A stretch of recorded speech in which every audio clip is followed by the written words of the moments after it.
कैसे हैं आप लोग? तो अभी देखो 2 बातें अपन करने वाले हैं। पहली करेंगे कि आप ये जो 1 दिन का टाइम है, इसको ये बहुत हार्ड टाइम होता है वैसे, ऐसा लगता है कि आपके सिर पे कोई पत्थर रखा हुआ है। परीक्षा हॉल में जाते ही पत्थर हट जाएगा वैसे, ऐसा होता है हर बार। और जो बातें मैं बताऊँगा वो आप भी किसी को बता सकते हैं, पता तो आपको भी है। पर फ़र्क ये है कि जो मेंस दे रहा होता है उसके एक एक अलग लेवल का स्ट्रेस रहता है वो। और ये अपन ने पढ़ा भी है स्ट्रेस मैनेजमेंट में, यू स्ट्रेस और डी स्ट्रेस के बारे में। ये स्ट्रेस स्वाभाविक आना चाहिए, क्योंकि जब कॉलेज की एग्ज़ाम देने जाते थे उस टाइम कोई स्ट्रेस नहीं होता था, फ्री रह के जाते थे। अब ये थोड़ा सा स्ट्रेस आपके आ रहा है, इसको मैनेज करेंगे। देखिए, आज जो सबसे पहले बात करेंगे वो ये आपको पता है, धैर्य। अगर आप बहुत धैर्य के साथ में चीज़ों को मैनेज करेंगे, अगर चीज़ ठीक से मैनेज कर लेंगे एक आध दिन, तो ठीक हो जाएगा मामला। आज जो डिस्कस करेंगे वो एक तो ये कर लेंगे कि धैर्य, टाइम कैसे कैसे करना है। ये मेरा मुद्दा नहीं था डिस्कस करने का। मुद्दा ये है कि आपको लग रहा है कि सिलेबस तो आ ही नहीं रहा हमें, उस सिलेबस को मैं आपको पूरा दिखाऊंगा, पेपर कैसे सोल्व करेंगे उसके बारे में चर्चा करने वाले हैं। बात समझ में आ गई? तो धैर्य, समय, पेन, एग्ज़ाम सेंटर में आप क्या करेंगे जिस दिन परीक्षा में बैठ जाएंगे उस दिन। पेपर हाथ में आया, सारा स्ट्रेस गायब हो जाएगा, फिर आप लिखने के लिए लग जाएंगे। एक चीज़ और ध्यान रख लें आप, जो पेपर आएगा, जो क्वेश्चन आएंगे वो आपके सारे देखे हुए आएंगे। जैसे मान लो आपको क्वेश्चन पूछ लिया किसी मीराबाई के ऊपर, कुछ तो जानते ही हैं, कुछ तो लिख के आ ही जाएंगे ना। इसका मतलब आ तो रहा आप लोगों को।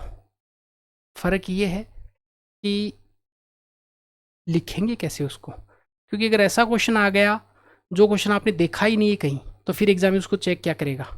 तो कुछ तो लिखना पड़ेगा ना उसमें। कई बार ऐसा बाउंस क्वेश्चन आ जाता है, 800 नंबर के पेपर में से 30 नंबर के मान के चलो, 30 नंबर के क्वेश्चन ऐसे होंगे छोटे मोटे सारे मिला के, जो आपने कभी नहीं देखे हैं। केवल 30 नंबर बोल रहा हूँ मैं। बाकी जो 770 नंबर का पेपर है वो आपको ध्यान होगा, बस उसको लिखना है, मैनेज करना है। वही बात है, जैसे गांव में अब आप किसी गांव में किसी आदमी को याद करेंगे तो अब याद आ रहा है। जैसे मैं आपके गांव में किसी एक व्यक्ति का नाम बोलूं, फिर आप उसकी पूरी बायोडाटा बता देंगे, उसका घर इस साइड में ये है, वो इसके इतने बच्चे हैं। अभी वो याद नहीं आ रहा है, और क्यों याद आना चाहिए? जैसे ही मैं टॉपिक का नाम लिखूंगा आपको टॉपिक के बारे में पता है। बात समझ में आ गई ना? इसलिए वो स्ट्रेस तो दूर कर दें कि आपको आ नहीं रहा है, ऐसा लग रहा सब भूल गए। ठीक ठीक है, मतलब आप सामान्य व्यक्ति हैं, ह्यूमन नेचर है कि चीज़ें भूलना ज़रूरी है। भूल भूल नहीं रहे ये सारी चीज़ें एक साथ आ जाएंगी तो फिर तो पागल हो जाएंगे, आपने स्मृति में पढ़ा हुआ, इसलिए वो चीज़ें आपकी सारी सारी स्टोर है, वो आ जाएंगी जब जरूरत पड़ेगी उस हिसाब से। टाइम, इस टाइम को मैनेज एक तो अभी परीक्षा सेंटर में पहुंचने से पहले करना है, एक परीक्षा सेंटर में करना है। परीक्षा वाले दिन थोड़ा सा आप योगा, मेडिटेशन, ईयरफोन लगा के, और ये ज़रूर सुने कि आप कोई ओम चैंटिंग करें, कुछ भी, इससे आपकी पीछे की चीज़ें सारी याद आ जाएंगी। ये कर लें, आपके 2-4 नंबर बढ़ जाएंगे, आप रिलैक्स फील करेंगे। परीक्षा वाले दिन थोड़ा सा वॉक करके आ जाएं आप, इससे फ़ायदा होगा आपके। अच्छा, पेन कैसा यूज़ करना है, कौन सा यूज़ करना है? पेन वैसे तो आप इंस्ट्रक्शन ध्यान से पढ़ें। जेल बॉल जो आप पहले से लिखते आ रहे हैं टेस्ट सीरीज में, उसी पेन को आप काम में लें। बिल्कुल न्यू पेन परीक्षा सेंटर में नहीं लेके जाएं, वो आपको क्या कि थोड़े टाइम तक वो अच्छा नहीं चलता है। पेन मैं मान के चलूँ कि अगर 10% तक खाली हो जाता ना थोड़ा सा, उसके बाद वो अच्छा चलना शुरू करता है। तो आप कहीं वहीं पे जाके उसकी कैप खोले लिखना शुरू करें उनको, तो आपकी इतिहास वाला पोर्शन खराब करवा देगा वो, क्योंकि पहला पोर्शन इतिहास का होगा। समझ में आ गई बात? पेपर पूरा डिस्कस करेंगे अपन, पेपर 1, पेपर 2, पेपर 3 सारा। ठीक है, जेल बोल आप जो यूज़ करें कर सकते हैं। जेल पेन बहुत अच्छे आते हैं आजकल, क्वालिटी के आते हैं। इसमें वो ख़त्म हो गया मामला कि वो स्याही फैल जाएगी, अच्छी क्वालिटी के पेन आते हैं, और अच्छी क्वालिटी के ही रखें आप पेन। हाईलाइटर नहीं लेके जाएं, ज़रूरत नहीं पड़ेगी उसकी, क्योंकि अगर आपने हाईलाइट किया वो स्कैन होके आपकी कॉपी जाएगी, आपकी कॉपी नहीं जाती तो स्कैन करके देते हैं, स्कैन करते सारे बराबर हो जाते हैं। हाईलाइट की बजाय अंडरलाइन करें आप। कुछ बच्चे ऐसा भी करते हैं कि एक मोटी निब का पेन आता है अंडरलाइन के लिए, वो रख लेते हैं। कुछ बच्चे किसी पॉइंट को बॉक्स में बंद कर देते हैं, ये अच्छा तरीका है, हाईलाइट नहीं करना आपको, ये चीज़ें थोड़े ध्यान रखें। साथ ही साथ में अगर किसी पर्सन के आपको 12-13 पॉइंट आ रहे हैं तो नंबर ज़रूर डाल दें। एग्जाम को यार आपने 12 पॉइंट डाले हैं, और जिसके 5-4 ही पॉइंट आ रहे होते हैं उनको कभी भी पॉइंट नंबर डाल के नहीं लिखे। इससे एग्जामिनर को समझ में आता है यार 4 ही पॉइंट लिखे हैं आपने, तो उसको आप एरो बना के या स्टार लगा लगा के वो पॉइंट लिख दें, और जिसके 12-13 पॉइंट आ रहे हैं, ये स्ट्रेटेजी एग्जामिनर को थोड़ा सा आपको मतलब उनको मैनेज करने की, उनके पॉइंट लिखें आपको अगर पॉइंट आ रहे हैं तो। जितना सिंपल कैटेगरी कर सकते हैं, जैसे मान लो आपको किसी चीज़ के प्रभाव पूछे, ऐसे क्वेश्चन बहुत आएंगे। कारण अंतर पूछा किसी टॉपिक में, एक अंतर तो ऐसा होता है कि आप सामान्य अंतर लिख दें, एक ही होता है कि अंतर लिखें, अंतर के आधार लिखें कि ये अंतर इस आधार पर है, और फिर डिफरेंस लिखते हैं, आधा नंबर बढ़ जाता है इससे। बात समझ में आ गई? अब आपको ये लग रहा है कि हमें याद नहीं है कुछ भी, वही दिखाऊंगा मैं आपको कि याद तो है आप लोगों के। कैसे? पेपर 1 पेपर 2 इसका सिलेबस देखते हैं, पूरा सिलेबस पर बात करते हैं कि आपको रिवीजन टाइप हो जाए। इस क्लास को बनाने से पहले मुझे डर भी था कि बच्चों को ये लगेगा कि लास्ट टाइम में कोचिंग वाले पता नहीं अजीब अजीब वीडियो डाल के हमें डिमोटिवेट करते हैं, टाइम ख़राब करते हैं। ये टाइम तो ख़राब नहीं होगा इस क्लास में, मैं आपको मोटिवेशनल ज्ञान नहीं देने वाला हूँ, क्योंकि वो मोटिवेशन की बजाय आपको सिलेबस पर फोकस करना अपने लिए ज़्यादा ज़रूरी हो गया। तो देखिए, जैसे ये आपका पेपर है, पेपर फर्स्ट, इस सिलेबस पर बात कर लेते सबसे पहले। देखिए पेपर फर्स्ट, पेपर फर्स्ट को मोटा मोटी अपन 10-15 मिनट में देखते हैं कि पेपर फर्स्ट का सिलेबस क्या है। इस सिलेबस में आप लोगों को एक बार गो थ्रू हो जाएंगे आपके 6 यार, ये तो आ रहा हमें। देखिए पेपर फर्स्ट में जैसा कि आपको पता है कि भाग 3 है, इतिहास है, इकोनॉमिक्स है, और सोशियोलॉजी, मैनेजमेंट और ऑडिट अकाउंट है। अब राजस्थान के इतिहास में मोटा मोटी अपन 15-18 नंबर मान के चल लेते हैं, हो सकता है इस बार 25 नंबर का भी आ जाए, हो सकता है 10 नंबर का भी आ जाए। इसमें देखो टॉपिक लिखे हैं टोटल आपके 5 में से 2 टॉपिक तो है हिस्ट्री के और 3 टॉपिक आपके आर्ट एंड कल्चर के। इसका मतलब वेटेज बराबर रहने वाला है लगभग।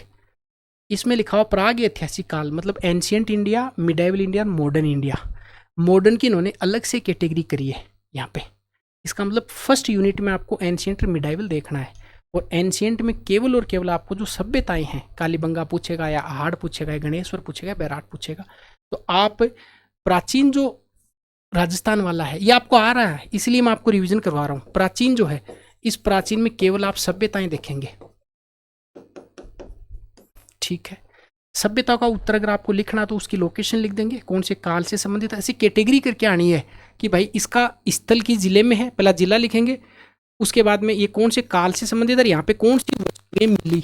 एग्जामिनर अच्छे नंबर देता है ऐसे क्वेश्चन में। सभ्यताओं के बाद में सभ्यता ही पढ़नी है। सभ्यताओं के बाद में अगर आप बढ़ें तो एक आपको अग्निकुंड का सिद्धांत है, मेरा मन कहता है कि ऐसा क्वेश्चन आएगा। एक आप अग्निकुंड सिद्धांत जरूर देख के चले जाएं। कितने शब्द में? 15 शब्द में आपको आ रहा है कि वो आबू पर्वत पर वशिष्ठ के द्वारा किया गया था, 4 योद्धाओं की उत्पत्ति, उनके नाम लिख के आ जाएंगे, छुट्टी। प्राचीन में इससे आप नहीं पढ़ना है। आ रहा है तो बढ़िया बात है, मैंने आपको रिवीजन करवा दिया। ये देखते आपके कॉन्फिडेंस आया कि हाँ प्राचीन तो कर ही लेंगे। मिडाइवल इंडिया में लिखा हुआ है कि राजवंश, उनकी प्रशासनिक और राजस्व व्यवस्था लिखा हुआ है। इसका मतलब जैसे लड़ाई हुई योद्धाओं की, ये लड़ाई वो नहीं पूछता है। इनकी प्रशासनिक, इनका एडमिनिस्ट्रेटिव स्ट्रक्चर कैसा था, इनकी रेवेन्यू का सिस्टम कैसा था, एक क्वेश्चन आएगा यहाँ से, आए तो ठीक है। 15 शब्द की संभावना ही है। तो अगर ये नहीं आ रहा आपको कि आपने मिडाइवल राजस्थान नहीं पढ़ा हुआ है कि यार ये राजा राजवंश मुझे नहीं आ रहे, कोई बात नहीं, एक क्वेश्चन आना है 2 नंबर का, 5 नंबर का आ जाए तो भी कोई बुरी बात नहीं होगी। आप अगर राजस्थान के इतिहास की वजह से पूरा पेपर खराब करके आ रहे हैं तो ये फिर आपकी गलती है। 5 नंबर कोई इतने बड़े सिलेबस में वैल्यू तो रखते हैं, पर ऐसा नहीं कि उसकी वजह से दूसरे खराब होते हैं तो कोई वैल्यू नहीं रखते। ये बहुत इंपॉर्टेंट है। कौन सा? किसान जनजाति आंदोलन, राजनीतिक जागृति, स्वतंत्रता संग्राम और एकीकरण, यहाँ से बड़ा क्वेश्चन आएगा। तो राजस्थान के इतिहास में अगर 15 से 16 नंबर का सवाल आए, मान लो 18 नंबर तक, तो एक तो 10 नंबर का यहाँ से मिलने की संभावना है। बच्चे 7-8 नंबर के, उसमें से एक आर्ट एंड कल्चर का आ जाएगा मान लो, तो फिर 2-3 नंबर का सवाल आएगा जो मिडाइवल से आएगा, छोड़ देंगे तो क्या फ़र्क पड़ जाएगा, कुछ तो लिख के आएंगे, 1 नंबर मिल जाएगा। आपने पढ़ाई है प्रीलिम्स में। तो ये वाला जो सेगमेंट है, किसान जनजाति आंदोलन, राजनीतिक जागृति, स्वतंत्रता संग्राम और एकीकरण, देखिए चाहे भारत का इतिहास हो, चाहे राजस्थान का इतिहास हो, चाहे विश्व इतिहास हो, कोई भी आंदोलन हुआ है, कोई भी क्रांति हुई है, उसके प्रभाव और उसकी फेल्योर लगभग सेम होता है। कुछ पॉइंट फिक्स हैं जो आपको परीक्षा में लिख के आने, कि भाई मान लो आपको पूछा कि बिजोलिया किसान आंदोलन की असफलता के कारण क्या है, वैसे बिजोलिया किसान आंदोलन का वर्णन करो, ऐसा सवाल कभी नहीं आएगा। बेगू किसान आंदोलन का वर्णन करो, ऐसा सवाल कभी नहीं आएगा, कभी नहीं आएगा। इसका मतलब है कि कम संभावना है। सवाल आएगा तो पूछेगा कि बेगू किसान आंदोलन की असफलता, तो जो बेगू की असफलता थी वही बिजोलिया की थी, और जो बिजोलिया की थी वो भारत छोड़ो आंदोलन की थी, और जो भारत छोड़ो आंदोलन की थी वही ऐसे सविनय आंदोलन की थी। इसका मतलब इनकी असफलताएं सेम है। इनमें राजनीतिक जागृति का भाव था, ये आपस में यूनाइट नहीं थे, संगठित नहीं थे। जनमानस तक इसका प्रसार नहीं हो पाया, मास मीडिया इतना नहीं था। यहाँ के जो स्थानीय जो शासक थे उन्होंने प्रजा का उस लेवल तक जाके सहयोग नहीं किया, कुशल नेतृत्व का अभाव था। ये सब में पॉइंट फिक्स लिख के आने आप लोगों को, इसलिए पॉइंट को मैनेज करना, उत्तर लिखना बढ़िया है। सारे आंदोलन आपके थोड़ी याद होंगे, हर एक आंदोलन का कोई फेल्योर नहीं है, सब आंदोलन के फेल्योर के यही कारण है। जैसे आरएस के एक अभ्यर्थी मुख्य परीक्षा में फेल होने का कारण क्या है? सिलेबस को प्रॉपर रिवाइज नहीं किया होगा, प्रीवियस ईयर क्वेश्चंस नहीं देखे होंगे, आंसर राइटिंग नहीं करी होगी, या अंतिम टाइम में वो स्ट्रेस को मैनेज नहीं कर पाया होगा। पांचवा तो कारण ही नहीं है ना, या तो पढ़ाई नहीं करी होगी, या अच्छा लिख के नहीं आया होगा, या अच्छा पढ़ा था, अच्छा लिखा था, परीक्षा के टाइम में बीमार हो गया, तनाव को मैनेज नहीं कर पाया। अब वो चाहे आईएएस में फेल हो तो भी वही कारण है, आरएस में फेल हो तो भी वही कारण है। तो आंदोलन को ट्रिक से सोल्व करके आना है। कोई भी इस आंदोलन से पूछे इनके सकारात्मक पॉइंट क्या थे? लोगों में राजनीतिक जागृति आई, महिलाओं को मौका मिला। स्वतंत्रता आंदोलन में ये जो छोटे छोटे आंदोलन आगे जाके ये एक जिस प्रकार नींव में ईंट काम करती है वैसे इन आंदोलन में ये काम किया। ठीक है,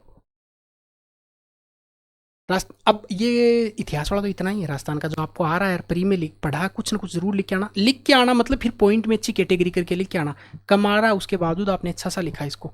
अब ये राजस्थान की आर्ट एंड कल्चर वाला जो सेगमेंट है, इसको अभी आपको पढ़ने का बहुत ज़्यादा ज़रूरत है नहीं, क्योंकि मान लो आपको पूछे कि आप बताओ कि भाई गुड़ला नृत्य के बारे में बताओ, एक आध पॉइंट तो लिख ही देंगे, और फिर और भी कुछ नहीं समझ में आ रहा तो एक पॉइंट सब में लिख के आएंगे, इसका महत्व क्या है। चाहे तो आपको किसी नृत्य के बारे में पूछे, चाहे आपको किसी संगीत के बारे में पूछे, इसका महत्व जरूर बताना है। इंपॉर्टेंस क्या हो सकता है इसका सांस्कृतिक महत्व क्या है, इसका धार्मिक महत्व क्या है, इसका आर्थिक महत्व क्या है। ये पॉइंट अगर आपने लिखे तो आपका उत्तर नीचे वाला ज़्यादा प्रभावी होकर ऊपर वाले को थोड़ा दबा देगा। बोले सर 15 शब्द में इतना कैसे लिखेंगे? लिख सकते हैं भाई। आपको मान लो पूछा रावण हत्था के बारे में पूछा, तो रावण हत्था के बारे में आपने 2 लाइन लिखी, वो थोड़ी कम आ रही थी फैक्चुअल, फिर आपने इसका थोड़ा सा इंपॉर्टेंस लिख दिया। रावण हत्था है वो सांस्कृतिक दृष्टि से इसका क्या इंपॉर्टेंस है, या धार्मिक दृष्टि से क्या इंपॉर्टेंस है, भाई फड़वाचन में रावण हत्था काम में लिया जाता है। अब आपने मान लो याद नहीं है कि मान लो पापू जी की फड़क रामदेव जी की कहाँ पे काम में लिया जाता है, तो भी धार्मिक कारण लिख देंगे तो वो छुप जाएगा आगे वाला पॉइंट। नंबर आते हैं ऐसे, ये टेक्टिक होती है। अच्छा, एक टॉपर है जो पहले किसी विदेश कंपनी में काम कर रहे थे, 6 महीने आए, आरएस की तैयारी करी, पहले रैंक लगा के चले गए। आपसे ज़्यादा नहीं आ रहा उनको टेक्निक आ रही है, तकनीक आ रही है। आंसर राइटिंग की इसी को प्रैक्टिस या फिर इसको कला बोलते हैं, ये कला नंबर दिलाती है। बहुत ज़्यादा फैक्चुअल डिटेल पढ़ेंगे तो या जो पटवारी की तैयारी करा आपसे ज़्यादा उनको आ रहा है चीज़ें, तो मतलब जो पटवारी की तैयारी करा वो फिर आरएस बनना चाहिए। नो, यूपीएससी वाले कई बच्चे आते हैं जिनको राजस्थान का नहीं पता पर उसको आंसर राइटिंग का पता है, वो इस जनजातीय आंदोलन को भारत के जनजातीय आंदोलन से जोड़कर उत्तर लिख के आ जाएगा, नंबर आ जाएंगे। तो आपको चीज़ें जोड़नी है। साहित्य वाले पर एग्जामिनर का फोकस रहता है। इस बार मुझे लगता है कि राजस्थान की जो बोलियों वाला सेगमेंट है ये वाला, इस बोलियों को इसकी उपबोलियां लिखवाएगा आपसे, कि कोई बोली देके कहेगा इसकी 2 बोली लिखो, 15 शब्द में आपको उत्तर आएगा। राजस्थान के संत, लोक देवता और महत्वपूर्ण विभूतियाँ 15 शब्द में आएगा, तो किसी लोक संत के बारे में पूछ लेगा, कुछ तो परी में पढ़ा लिख देंगे। इनका महत्व पूछे ना तो आप बताना इसका सांस्कृतिक महत्व इनका क्या है, सामाजिक महत्व क्या था, कुरीतियों को दूर करने में इनका क्या महत्व था, पर्यावरण के लिए इनका क्या महत्व था, धार्मिक इनका इंपॉर्टेंस क्या है, ये चीज़ें आप लिख के आएंगे ना। पर्यटन की दृष्टि से क्या महत्व है, कोई अगर सरकार ने अभी नया कोई कॉरिडोर बनाया, खासकर कोई लेके कोई सर्किट बनाया है इनके डेवलपमेंट के लिए, वो लिख सकते हैं। कोई पेनोरमा बनाया तो करंट से ऐड करके लिख के आएंगे। ड्रास्टिकली इस क्लास के आपके 10 नंबर तक बढ़ जाएंगे, इतना मेरा एश्योरिटी और कॉन्फिडेंस आपको आ जाएगा।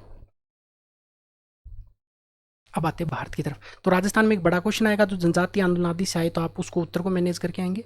छोटा क्वेश्चन आए तो आपने प्रीलिम्स में कुछ ना कुछ पढ़ा, लिख के आ जाएंगे।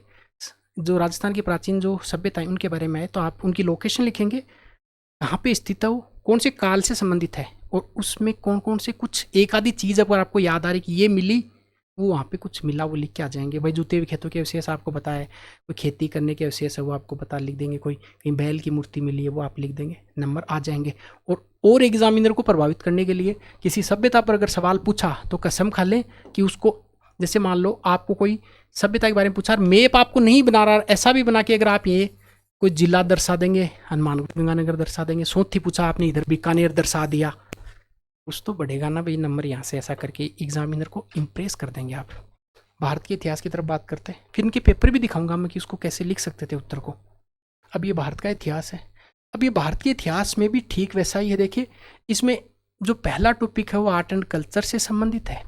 तो आर्ट एंड कल्चर में क्या पढ़ सकते हैं, यहाँ पे देखिए आप जो मंदिर की स्टाइल शैली है, जैसे नागर शैली के बारे में आपसे पूछ सकता है, आपको द्रविड़ स्टाइल शैली के बारे में पूछ सकता है, आपको अजंता एलोरा आदि गुफाओं के बारे में आपको पूछा जा सकता है, या कोई शास्त्रीय नृत्य संगीत इनके कोई दो के नाम लिखवा सकता है आपसे।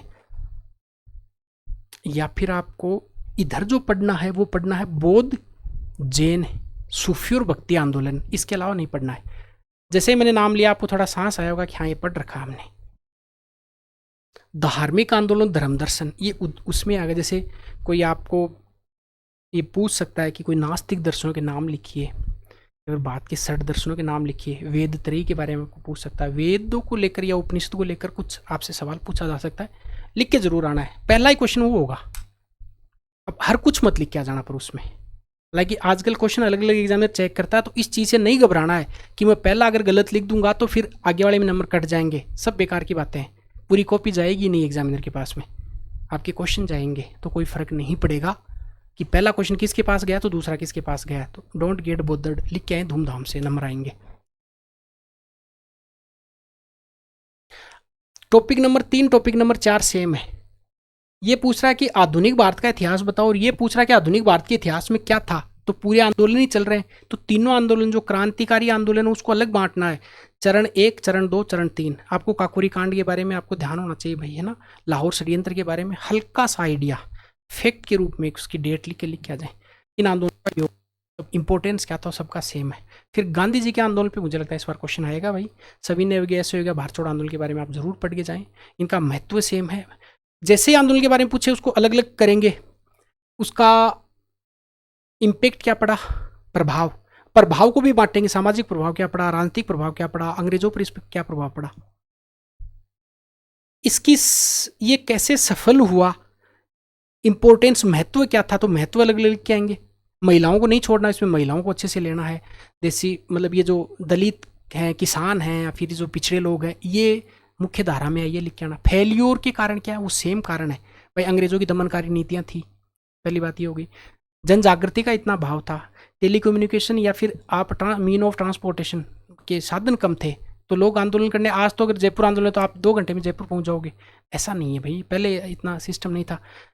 अपने लोग संगठित नहीं थे, व्यापारी वर्ग बिल्कुल न्यूट्रल रहता था कि नीचे वाले कर रहे हैं, राजा रजवाड़े थे वो सपोर्ट नहीं करते थे उस टाइम में। तो ये आंदोलन की मतलब और भी फेल्योर होंगे, पर मैं आपको बता रहा हूँ कि ऐसे फेल्योर के कारण आपको लिख के आने।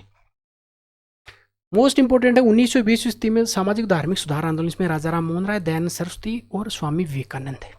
इन सबका सेम है, इन्होंने कुरीतियों को दूर करने का प्रयास किया, राजनीतिक जागृति को बढ़ाने का प्रयास किया, धार्मिक रूढ़ियों को उन्होंने दूर करने का प्रयास किया, राजनीतिक जागृति फैलाई, महिला उत्थान की बात करी, समानता की बात इन्होंने करी। ये सब में सेम लिख के आना आपको।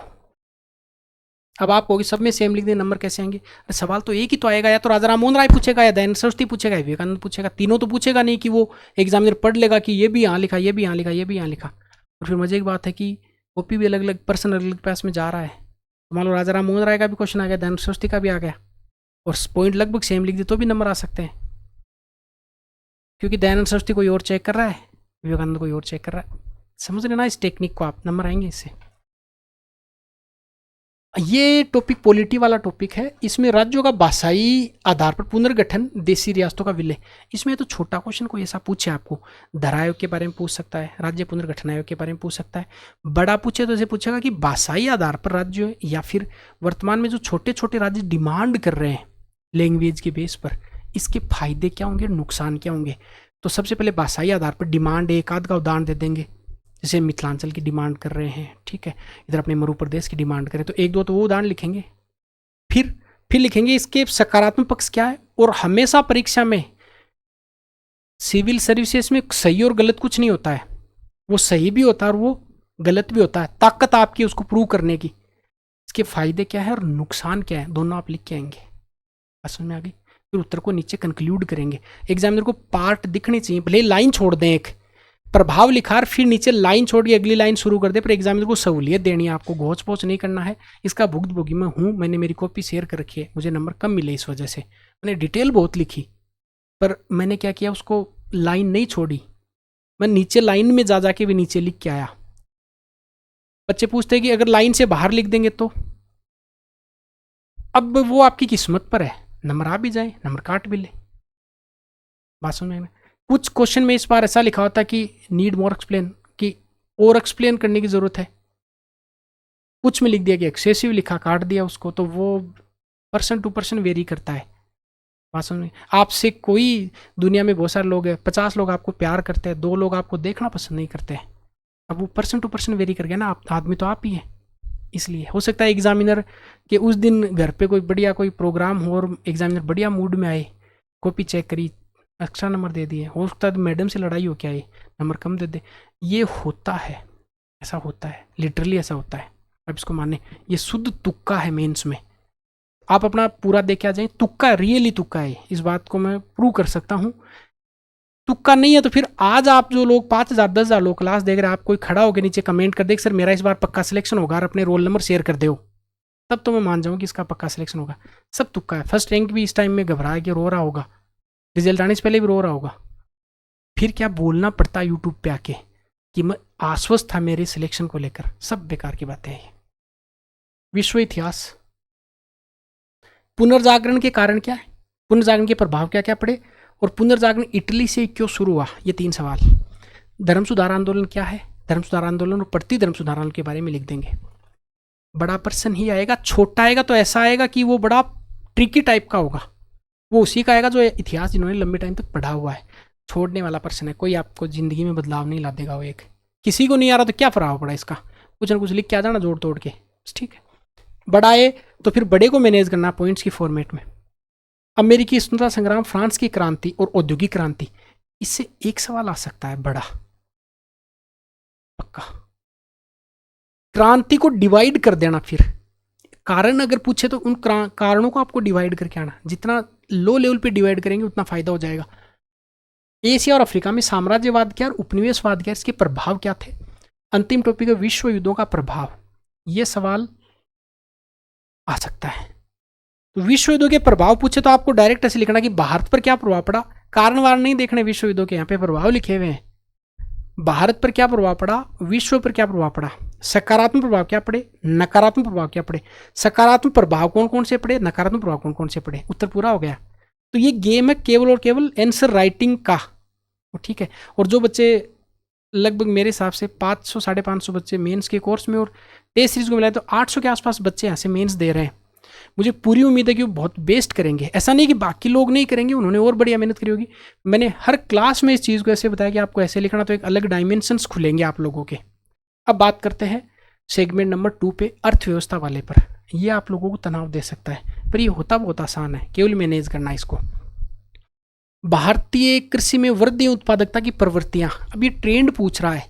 ट्रेंड को लेकर एग्जामिनर सहज नहीं है क्वेश्चन बनाने को, एग्जामिनर का नजरिया समझना है।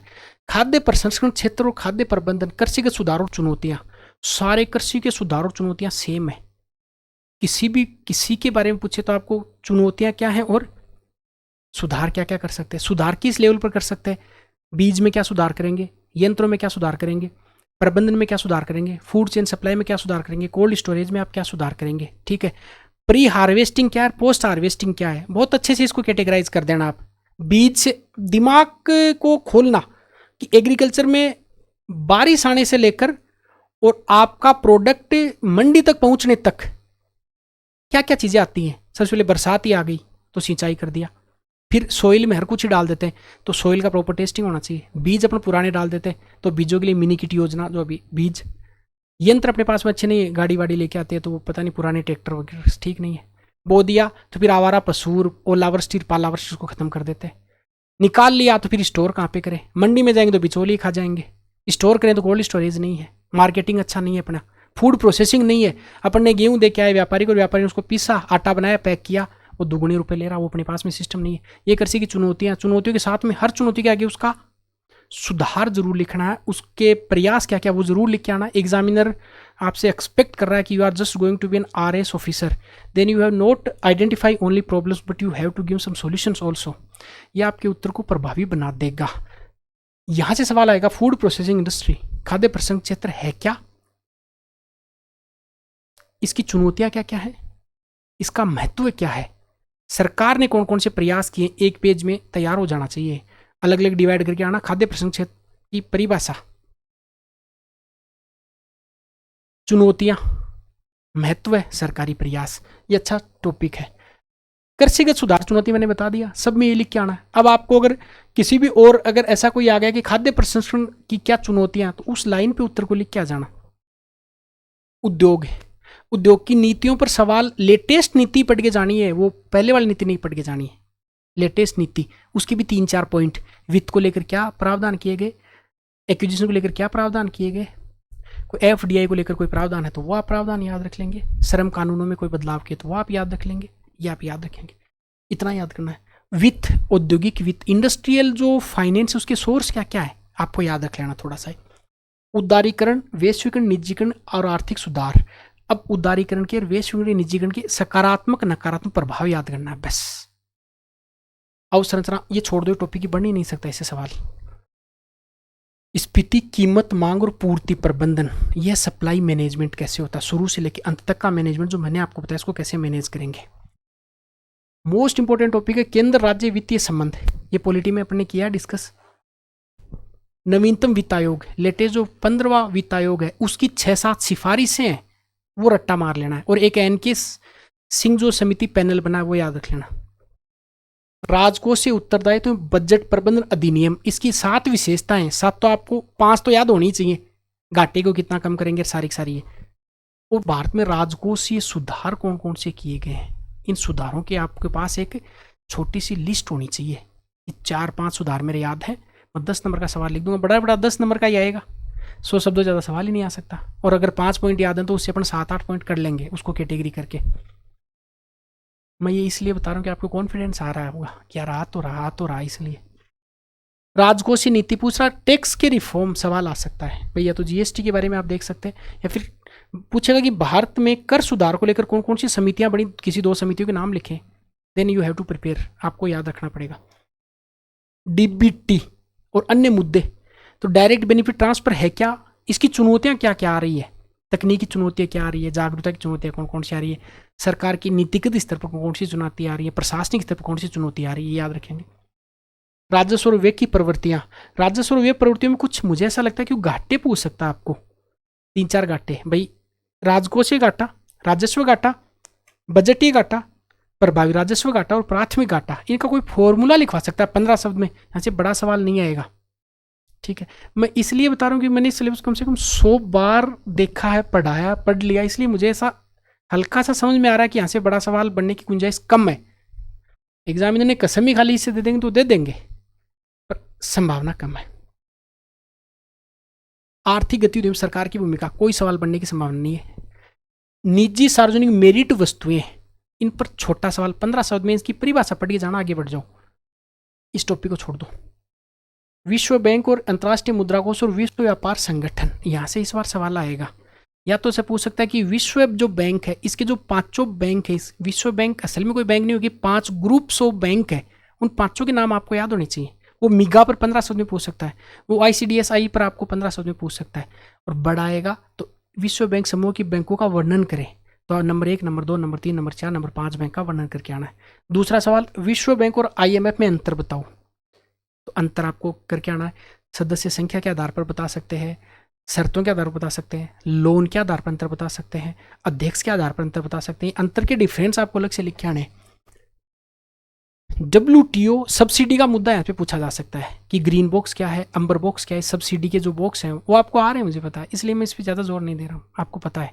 जिस थोड़ी सीरियसली तैयारी की उसको पता है, और जिन्हें नहीं तैयारी की उनको घबराने की बिल्कुल ज़रूरत है नहीं, कि अपने तो सब ठीक है, और अब जो गलती कर दी तो कर दी। जैसे मेंस लगता है, जिनकी तैयारी नहीं है भाई उनके लिए, जिन्होंने बिल्कुल नहीं पढ़ा, वो जैसे ही परीक्षा लगी उसके बाद में वो इंडियन एजुकेटर जो आपको नीचे ऐप दिया हुआ है, मोबाइल नंबर, आप मेरे पास आ जाइए, 6 महीने आपकी ज़िंदगी में मैं सकारात्मक बदलाव ला सकता हूँ, मुझे पता है।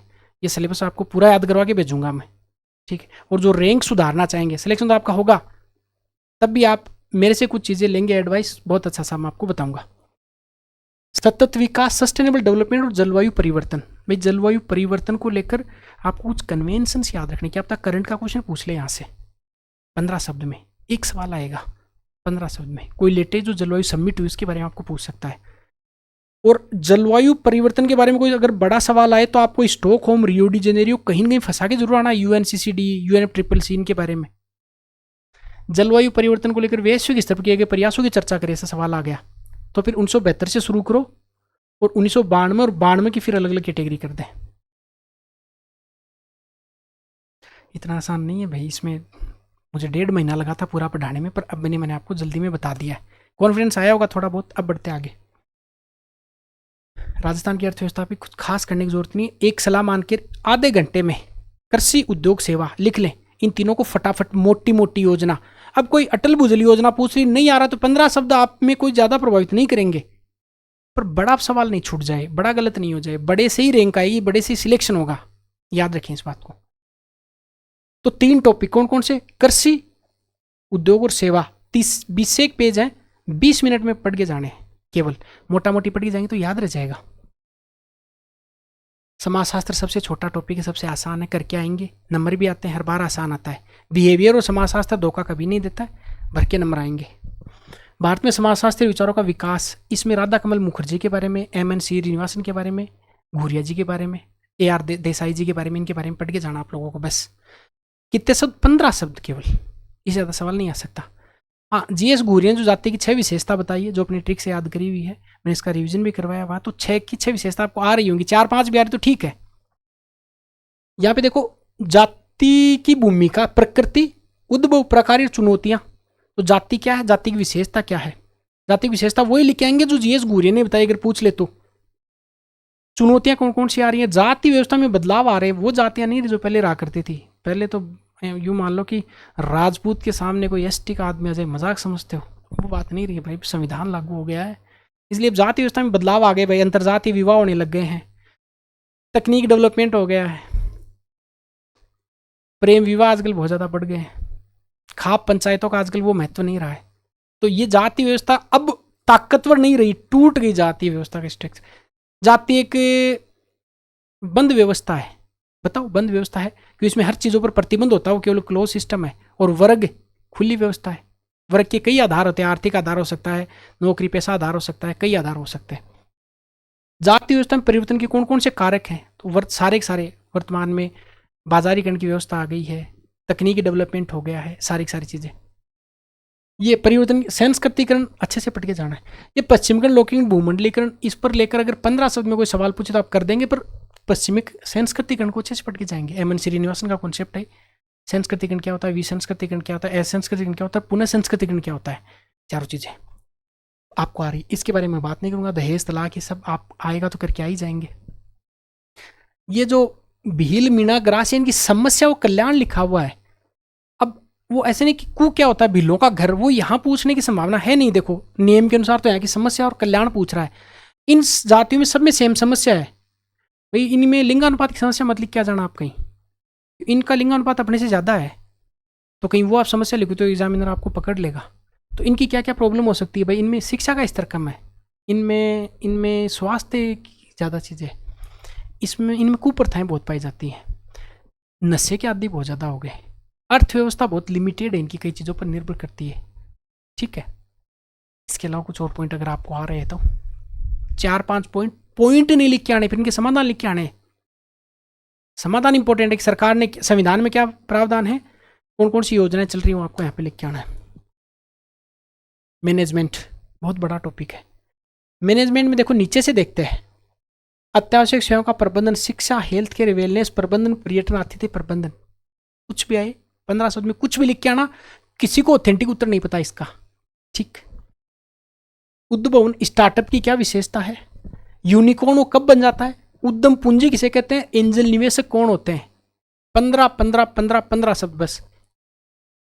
नेतृत्व के सिद्धांत, शैली, व्यक्तिगत व्यवहार, अभिवर्ती, मूल्य, टीम निर्माण, एक तो अभिप्रेरणा के सिद्धांत पढ़ के जाने यहां से, और तनाव और समय प्रबंधन, एक ट्रेनिंग के बारे में पढ़ना है, 2 चीजें। एक अभिवर्ती के बारे में पढ़ना है बस, मूल्य अपने एथिक्स में पढ़ लेंगे।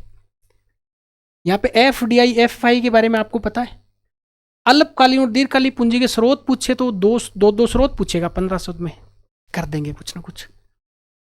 धन के अधिकतम की अवधारणा, बहुराष्ट्रीय कंपनियों का प्रभाव, सकारात्मक और नकारात्मक दोनों लिख के आने। FDI FI में अंतर मोस्ट इंपोर्टेंट है। ये 4P के बारे में पढ़ के जाना बस। ई कॉमर्स और ई विपणन, इनके लाभ क्या, चुनौतियां क्या है, बस। बड़ा नहीं, 50 सबसे का ही सवाल आएगा। सबसे छोटा टॉपिक है। बजट के बारे में पक्का मोस्ट इंपोर्टेंट, 2 लाइनें आपको एग्जैक्टली याद होनी चाहिए, 2 से 3 लाइनें। निष्पादन बजट परिभाषा, शून्य आधारित बजट परिभाषा, इनमें अंतर भी पूछ सकता है। परंपरागत बजट और निष्पादन बजट में अंतर बताओ, शून्य आधारित बजट में अंतर बताओ। अंकेक्षण का अर्थ, उद्देश्य, सामाजिक निष्पत्ति, दक्षता अंकेक्षण, सरकारी अंकेक्षण, इनकी प्रारंभिक जानकारी थोड़ी थोड़ी, 15 शब्द, 15 मिनट में पूरा होना चाहिए टॉपिक आपके। 20 मिनट में आपके सोशियोलॉजी होना चाहिए, 20-25 मिनट में आपके मैनेजमेंट होना चाहिए, मतलब 1 घंटे में तीनों रिवीजन मैंने आपको मोटा मोटी बताया है। फिर इधर देखें आप, ये लेखांकन की दोहरा लेखा प्रणाली क्या, डबल एंट्री सिस्टम। भाई ये लुकास पेसियोली का नाम आप कहीं न कहीं फंसा के आएंगे। ये विश्वव्यापी मान्यता प्राप्त और एक वैज्ञानिक मेथड है जिसमें कम से कम 2 खाते प्रभावित होते हैं। लाइन लिख के आएंगे, इसके 4 चरण लिख के आ जाएंगे, छुट्टी। वित्तीय विवरण विश्लेषण की तकनीक, एक सम विच्छेद जो बिंदु है, ब्रेक इवन, वो तकनीक पूछेगा आपसे। आउट हो गया। क्या बना के आएंगे, इसका एक डायग्राम ऐसा बना के आ जाएंगे।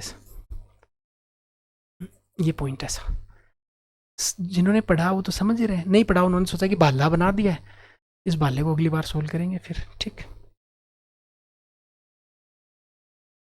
ये भाई एक पेपर मैंने पूरा बता दिया है, समराइज कर देता हूँ। बड़ा सवाल छोड़ना नहीं है, बड़े सवाल को जितनी कैटेगरी में बांट पाए उतनी कैटेगरी में बांट दे, खुला खुला लिख के आना है। कुछ बदलें, नई चीज़ लिखें, जैसे कारली के प्रभाव लिख रहे हैं तो भले ही एक लाइन की जगह छोड़ दे, कोई फर्क नहीं पड़ेगा। एग्जामिनर को सहूलियत होनी चाहिए। 50-60 साल का एग्जामिनर प्रोफेसर होगा, चश्मा लगी हुई होगी, इरिटेट नहीं करना उनको। कंप्यूटर को वैसे नहीं चलाना आता है, वो सवाल आएगा कंप्यूटर स्क्रीन पर तो आप इरिटेट कर दोगे, नंबर नहीं देगा वो। खुला खुला देखे वो मस्त से, जहाँ चार्ट, फ्लो चार्ट, डायग्राम मिले, डायग्राम बना के आ जाओ। अनावश्यक नहीं फंसाना कि हर सवाल में डायग्राम आ गया, वो वैसे इरिटेट हो जाएगा। हालांकि अलग अलग के पास जाएगा तो चिंता की बात नहीं है, पर क्यों बनाना हर में, जहाँ संभावना लगे अच्छी कैटेगरी करें। ऐसे ध्यान रख लें आप, एक क्वेश्चन में अगर आपने कोई भी ये स्पोक्स एंड हब मॉडल बनाया, फ्लो चार्ट बनाया है, तो दूसरे क्वेश्चन में फिर पॉइंट में उत्तर लिख दें। तीसरे क्वेश्चन में मैप की संभावना तो कोई कहीं न कहीं मैप का फंसा दे। चौथे क्वेश्चन में कोई इस प्रकार का डायग्राम बना दे। हर में नहीं बनाना भाई, मैं बता रहा हूं कि अगर ऐसा करना तो ऐसा कर सकते हैं। कोई एक सवाल ऐसा है जिसको आप पैराग्राफ में लिख सकते हैं, क्योंकि यूपीएससी के 2 टॉपर है, नाम नहीं लूंगा मैं। वो एक कह रहे थे कि मैंने पैराग्राफ में उत्तर लिखे थे, मेरी फर्स्ट रैंक आ गई। अगली बार वाले टॉपर कह रहे मैंने पॉइंट्स में उत्तर लिखे थे, मेरी फर्स्ट रैंक आ गई। क्या बता सकते हैं ना, नंबर कैसे आते पता नहीं चलता है, लिख देंगे ऐसा। नीति शास्त्र, परसों जो नीति शास्त्र की क्लास डाली, 5,000 बच्चों ने उस क्लास को देखा, मतलब 15,000 बच्चे मेंस देने, उसमें से लगभग हर दूसरा स्टूडेंट वो एथिक्स की क्लास देख के जाएगा। और यकीन माने कि 2 घंटे में पूरा एथिक्स का रिवीजन हो गया मोटा मोटी आपका। ठीक, अब यहाँ पे देखो, इस एथिक्स की यूनिट को ले लेते हैं। सबसे पहले एथिक्स का ही आएगा, फिर आपको मैं ये कर देता हूँ पहले कि पेपर फर्स्ट ये सवाल दिखा देता हूँ आपको। जो नए बच्चे, नए जिन्होंने कभी मेंस नहीं दिया है, बहुत अच्छी कॉपी मिलेगी, बहुत अच्छे पेपर होंगे, मतलब अच्छा क्वालिटी का पेपर होता है, खूब मोटी मोटी लाइनों का स्पेस मिलेगा आपको। ठीक है, देखो इतनी जगह मिल रही है 15 शब्द में। जब मैं कभी फर्स्ट टाइम मेंस देने गया तो मुझे लगा यार कोई इतनी ही जगह देंगे 15 शब्द की, ना देखा तो निहाल हो गए। उत्तर लिखना तो सीधा सीधा यहाँ से पॉइंट लगा लगा के उत्तर लिख के आए, बढ़िया से लिखे। और इधर मान लो कुछ लगता आपको तो कुछ और पॉइंट में कैटेगरी कर लें। ठीक, बढ़िया से उत्तर लिख जमा के आ जाएंगे। ठीक, अब यहाँ पे पूछा है कि 6 शाखाओं में गिनी, 4 का नाम लिखो। 4 का नाम ऐसा लिख सकते थे आप, देखिए ऐसा लिखा, ऐसे ऐसे लिख के, और इसको बॉक्स में बंद करके 1 2 3 4 ऐसा भी लिख सकते हैं। जो आपकी मर्जी पड़े वैसा लिख सकते हैं। अगर एक एक लाइन आगे चल रही है तो इसको ऐसे लिख सकते हैं। पहले का नाम यहाँ पे लिखा, उसकी थोड़ी सी बात लिखी, दूसरे का यहाँ। अगर भाई 4 पूछ रहा तो देखो 4 ही लिखे हैं आप, वो एग्जामिनर को आपके और स्मार्टनेस लगती है कि आप 5 लिख रहे हैं, उसको थोड़ा गुस्सा आता है। 4 पूछा 4 लिख दे, हाँ इनके आगे भले थोड़ा सा कुछ लिख दे, पर 4 का मतलब 4 ही लिखे। तो आपके RS मेंस का पहला प्रश्न, ये इंडियन हिस्ट्री का हो सकता है, राजस्थान हिस्ट्री का मिल जाए, पर पहला प्रश्न इतिहास का है। फिर वापस दूसरा प्रश्न इतिहास का, रावण था क्या है। कुछ बच्चों ने चित्र बनाया, कुछ ने डिटेल लिखी, कैसा भी लिखें पर लिखें खुला खुला। तीसरा सवाल, सूरावर्दी सूफी सिलसिला का वर्णन करें। अब वर्णन पूछ रहा तो आप 1 2 3 4 पॉइंट कम से कम अच्छे से लिख के आए। बारछोड़ आंदोलन में अरुणा आसफ अली की भूमिका पर प्रकाश डालें। अब आपको लग रहा है यार हमें कोई सा ही प्रश्न नहीं आ रहा है, लिटरली बताऊं क्या, पिछली मेंस में किसी को कोई सा ही प्रश्न नहीं आ रहा था, सबने शुद्ध तुक्का मारा था, शुद्ध तुक्का।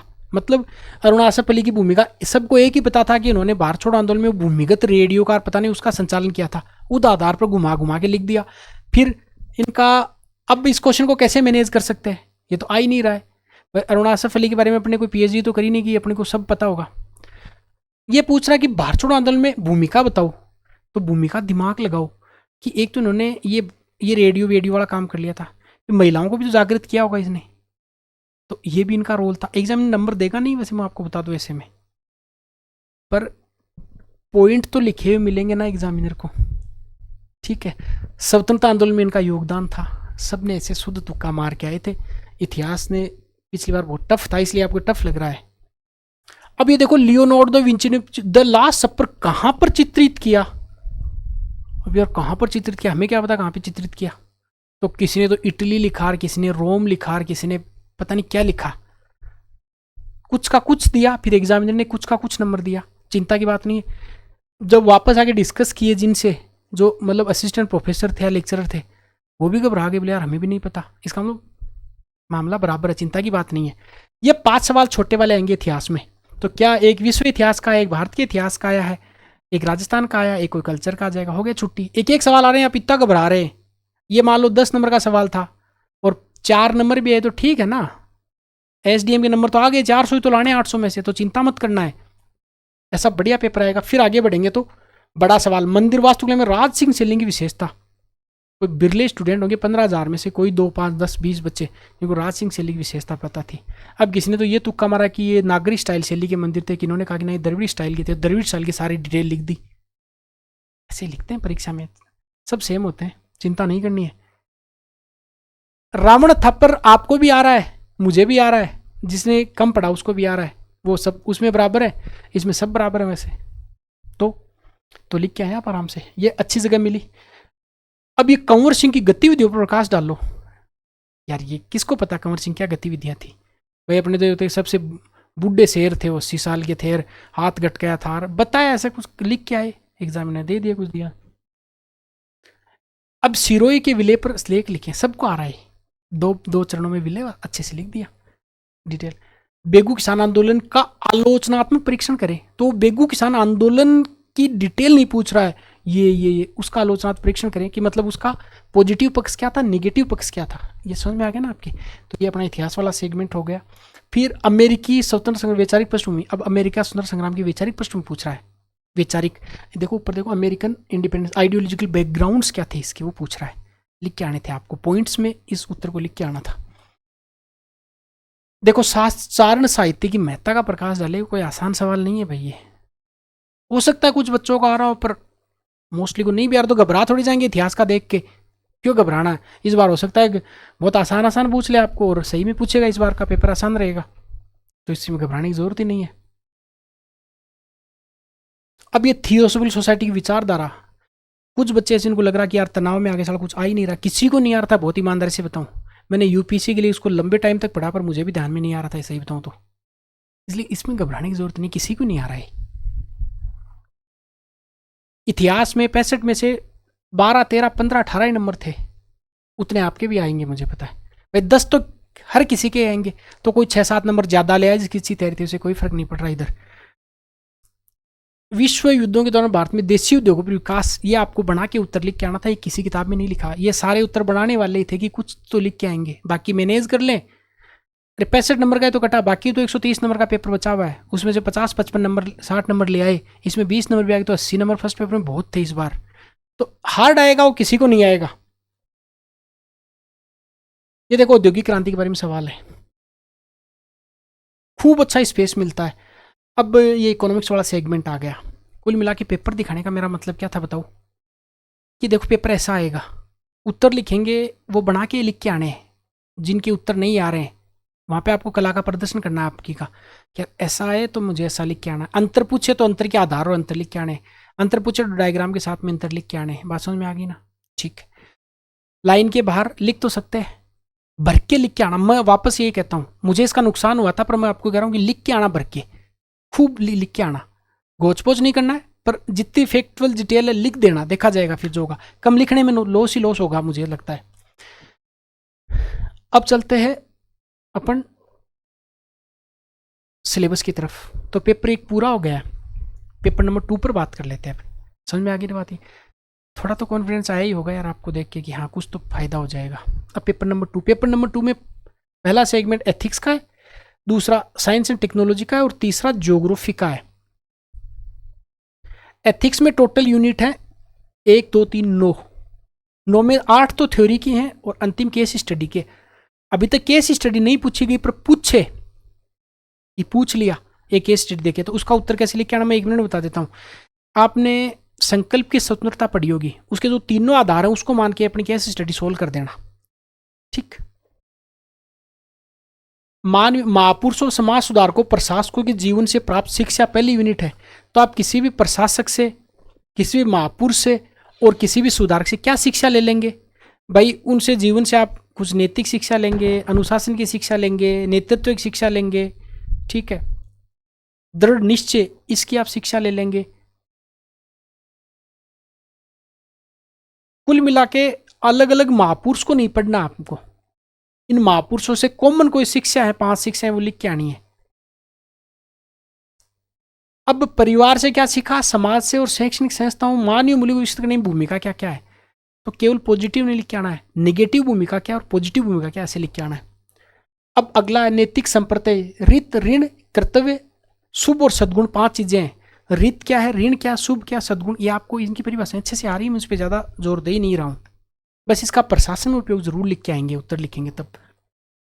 भगवद गीता का प्रशासन में उपयोग पूछ रहा है, तो भाई इसमें क्या क्या उपयोग हो सकता है अपन ने मैराथन क्लास मैंने डिस्कस किया है, ज़्यादा टाइम उसमें खराब नहीं होगा, 2x पर करो और 1 घंटे में उसको देख डालो। गांधी जी का नीति शास्त्र, गांधी जी के सारे एकादश व्रत के बारे में बताया, गांधी जी के पापों के बारे में बताया, गांधी जी की सर्वोदय की अवधारणा, वर्ण व्यवस्था को लेकर गांधी जी की ट्रस्टीशिप को लेकर बात करिए। प्रशासकों में नैतिक चिंता चुनौती द्वंद्व, इनकी परिभाषा, भारतीय विश्व के नैतिक चिंतकों दार्शनिकों का योगदान, वैसे तो बहुत बड़ा टॉपिक है ये, कहाँ से प्लेटो से लेकर वर्तमान तक आपको याद रखना है, पर फिर भी कोशिश ऊपर वाली करनी है कि प्रशासक से क्या सीखेंगे वैसे ही किसी दार्शनिक से क्या सीखेंगे, गांधी जी से क्या सीखेंगे। भाई गांधी जी सत्य अहिंसा में विश्वास करते थे, समाज के उत्थान की बात करते थे, राजनीतिक जागृति की बात करते थे, उनमें अनुशासन था, नेतृत्व की क्षमता थी उनमें, तो क्या वो और किसी में नहीं था क्या? हाँ था, तो था ही, तो आप इसको यूज करेंगे यहाँ पे। ये नैतिक चिंता चुनौती और द्वंद्व है, 15-15 शब्द। नैतिक निर्णय में योगदान देने वाले कारक कौन कौन से, कारकों की लिस्ट। सामाजिक न्याय, सामाजिक न्याय प्रियम्बल वाली आप यहाँ पे काम में ले लेंगे। मानवीय चिंता, शासन में जवाबदेहिता, नैतिक आचार संहिता, शासन में जवाबदेहिता, अकाउंटेबिलिटी इन गवर्नेंस।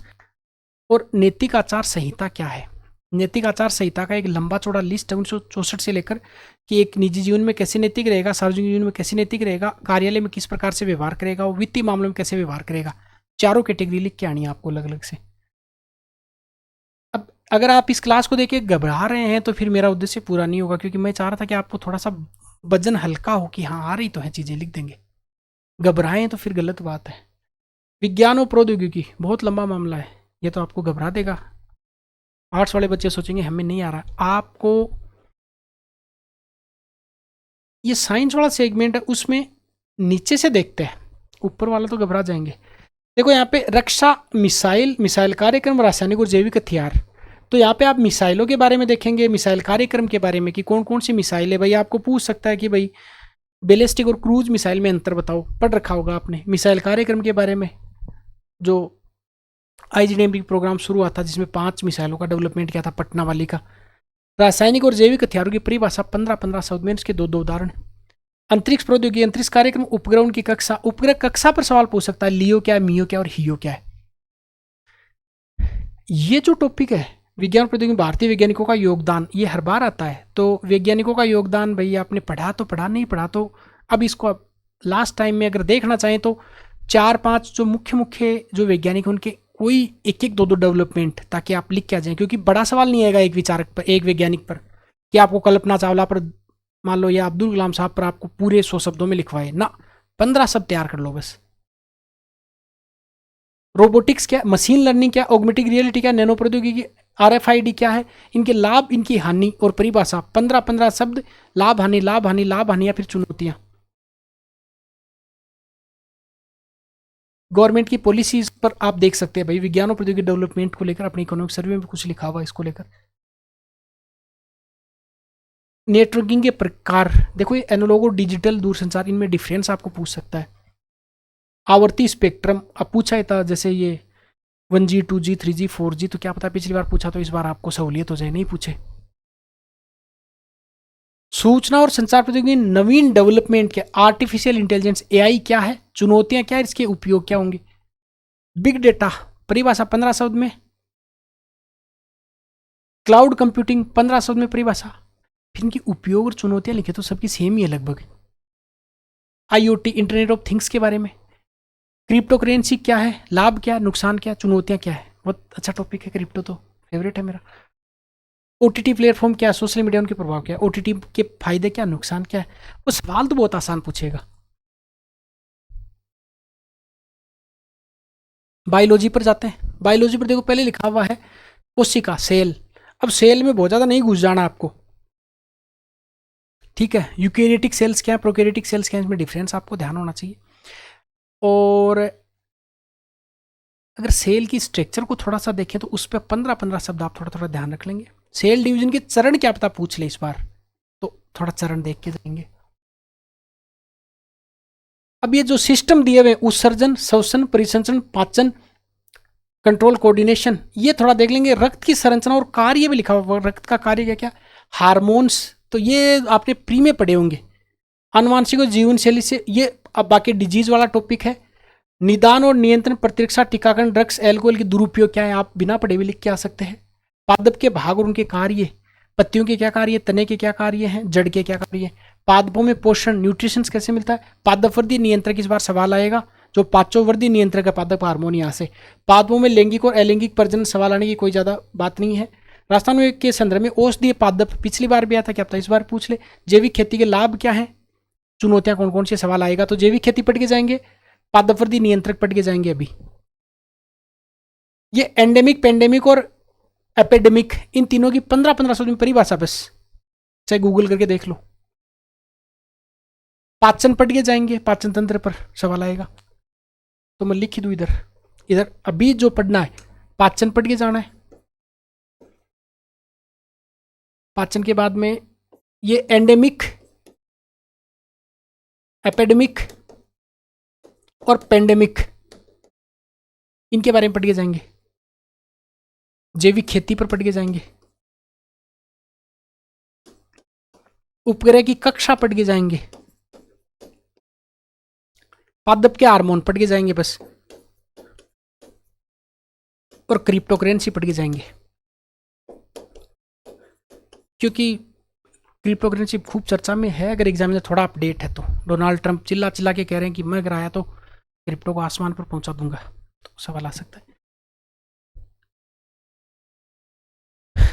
एमआरआई और एमएमआर पर यहाँ पे पढ़ के जाएंगे आप। मानव के दोष पिछली बार। गुरुत्वाकर्षण की परिभाषा 15 शब्द में, गुरुत्वाकर्षण का महत्व है, बाकी फिजिक्स में ठीक है। ये जो शाकनाशी देखो, इधर अब इसमें आते हैं रासायन पे। द्रव्य की अवस्थाएं, ठोस, द्रव, गैस, तीनों, प्लाज्मा और बोस-आइंस्टीन कंडेंसेट, 15-15 शब्द आपको ध्यान होने चाहिए बस। धातु, अधातु, उपधातु, इन अंतर, धातुक्रम के सिद्धांत और विधियां, पक्का सवाल आएगा बड़ा, तो यहाँ पे धातुक्रम के सिद्धांत और विधियां बफर के बारे में, पीएच और बफर, ये औषधियां हैं, इनके केवल उदाहरण 2 एंटीऑक्सीडेंट के उदाहरण, परिरक्षक के उदाहरण, कीटनाशी के उदाहरण, पेड़नाशी के, कवकनाशी के केवल उदाहरण 15-15 शब्द में। आ रहे हैं आपको, कॉन्फिडेंस आ गया? ज्योग्राफी वाला सेक्शन इधर अगर अपन बनाए साइंस में तो ये हो गया पाचन। इसके अलावा आप देख के जाएंगे इधर, ये जो सारे के सारे उदाहरण है छोटे छोटे, शाकनाशी है, कवकनाशी है, इनके बारे में उदाहरण देख के जाएंगे केवल। वैज्ञानिक का योगदान शायद पूछा जा सकता है इसके अलावा, ठीक है।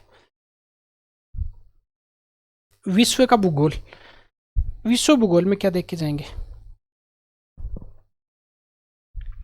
पृथ्वी की संरचना में भूवैज्ञानिक समय सारणी, हर बार सवाल आ रहा भूवैज्ञानिक समय सारणी से, इस बार ही नहीं आए तो पता नहीं भाई। पृथ्वी की संरचना, सियाल, सीमा और निफे तीनों के बारे में फिर एक डायग्राम भी बना के आना है। भूआकृतिक पर्वत, पठार, मैदान, मरुस्थल, वो रॉकी पर्वत, एंडीज पर्वत, आप एटलस पर्वत के बारे में देख के चले जाएंगे। अपने हिमालय के बारे में क्या पता पूछ ले आपको। पठार, मैदान और मरुस्थल, कोई दो उदाहरण आपको किसी सारा, मरुस्थल का उदाहरण पूछ सकता है आपको, गोभी का प्री में पढ़ा हुआ है, कुछ ना कुछ जरूर लिख के आ जाएंगे। ऐसे तो इसमें पर्वतों की डिटेल पूछ सकता है, पर्वत निर्माण के चरण ये पूछा जा सकता है। भूकंप और ज्वाला की मोस्ट इंपॉर्टेंट है, दोनों सेम जुड़े हुए हैं। यहाँ पे इसका वितरण, प्रकार, वितरण और प्रभाव बड़ा सवाल आए तो फिर वो वैश्विक पेटी के बारे में आपने पढ़ा होगा, जो भूकंप की पेटी है वो ज्वालामुखी की पेटी है। और छोटी बातें, जैसे छोटी बातें मतलब छोटे छोटे सवाल, जैसे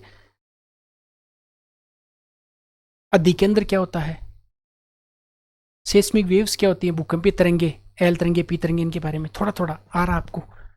प्रमुख राजनीतिक समस्याएं, पर्यावरणीय मुद्दे अपन ने ऊपर भी देख लिए, पर्यावरणीय मुद्दे अपन इधर भी देख लेंगे। जलवायु वाले पर्यावरणीय मुद्दे खासकर रिलेट है, एक सवाल आता है यहाँ से। भूराजनीतिक समस्याएं, बहुत सारी प्रॉब्लम चल रही है भाई, इसराइल फिलिस्तीन के जो मुद्दे चल रहे हैं आजकल, कोई गाजा पट्टी का मुद्दा चल रहा है, दक्षिण चीन सागर का विवाद है, पढ़ा होगा आपने, आईआर वाला सेगमेंट ही है मान के चले। भारत में फिर आपको वही पर्वत, पठार, मैदान और मरुस्थल, यहाँ पे आपको भाई पर्वतों के बारे में पूछ सकता है। इधर आपको जैसे पश्चिमी घाट के बारे में आपको पूछा जा सकता है, अरावली के बारे में पूछा जा सकता है, हिमालयन रीजन के बारे में पूछा जा सकता है, सतपुड़ा के बारे में आपको पूछा जा सकता है, छोटा नागपुर का पठार के बारे में पूछा जा सकता है। भूआकृतिक विभाजन, अगर भूआकृतिक विभाजन की आपकी डिटेल लिखवाए और आपको मान लो वो कहेगी उत्तर पर्वतीय मैदान, उत्तर के विशाल मैदान, पर्वतीय प्रदेश, थार का मरुस्थल, तो आप उसकी क्या क्या लिखेंगे? अगर भौतिक विभाजन की बात करें तो भौतिक विभाजन में सबसे पहले उसका अवस्थिति, इधर जिले आ जाएंगे, राज्य में जिले आ जाएंगे, इधर स्टेट आ जाएंगे। यहाँ की वनस्पति, यहाँ की मृदा, यहाँ की वर्षा, यहाँ का खनिज, यहाँ की फसलें, ये आपको लिख के आएंगे। उद्योग है तो कोई फेमस वो लिख के आएंगे।